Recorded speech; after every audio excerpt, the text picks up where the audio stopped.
for driving the majority of people out of this region, and people are seeking asylum in Europe. So it's quite obvious that we need to work together in a global coalition to defeat terrorism that is causing so much misery around the world.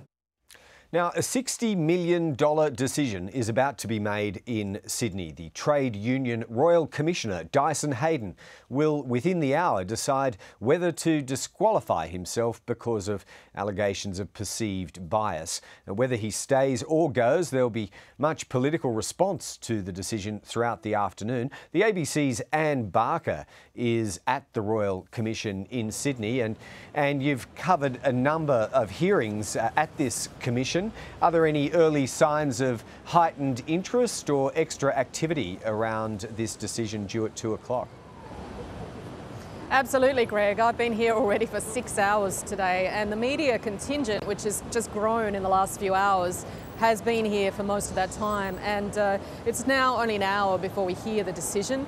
Justice Dyson Heydon, I think my understanding is he will probably make some sort of verbal statement to the Commission hearing, and perhaps it might be very brief, and we'll probably back that up with a written version or a written statement that outlines his reasons. It could be very short, as these things often are. Often it's a case of saying, yes, I will go, no, I won't, and then giving out a paper that will explain the reasons. But certainly the media contingent here is very large and getting larger. I think in the next hour we'll just see it'll become a bit of a circus. And some of that interest has built up over time, presumably because of the successive series of delays leading up to this. Has that been of particular concern to the trade union movement?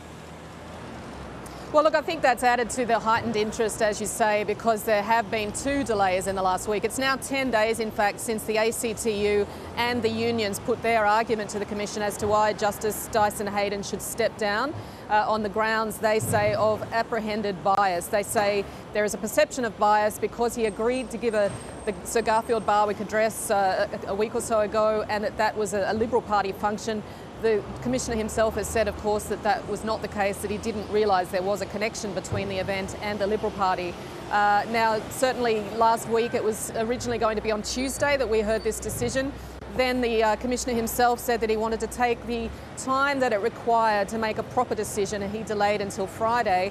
And then before Friday, there was questions by the unions, in fact, about added speculation that the council assisting the Commission, Jeremy Stoljar, had also played a role in that he had apparently known about the Liberal connection, the Liberal Party connection of this event before it was all broken in the media a month or so ago. That then forced the unions to demand another delay, and now here we are 10 days after that hearing, waiting for the decision. And just finally, Anne, this is obviously a 50-50 call. It could go either way. It's obvious what would happen if the Commissioner decided to stay, but if he went the other way and decided to go, what would be the implications for the operations of that Commission? Well, that is the big question. Certainly the unions and the opposition are saying the Commission should be shut down altogether. They've said all along that this was a Liberal Party witch hunt by the Abbott government against the unions. Certainly we've seen 16 or 17 months of allegations of corruption levelled against unions like the CFMEU and the HSU. But it's hard to see just how the Commission could continue immediately under someone else, simply because there's been such a large body of evidence that Commissioner Dyson Heydon has listened to in that time. Some are suggesting even that Jeremy Stoljar himself, the counsel assisting the Commission, might well be a replacement.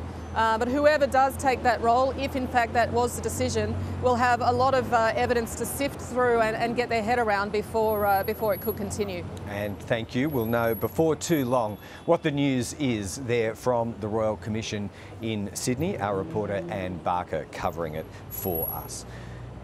Now, a Senate committee is hearing from dozens of medical and veterans organisations over what can be done to help currently serving members of the Defence Force who suffer mental illnesses. The committee's heard that there's much room for improvement on surveying and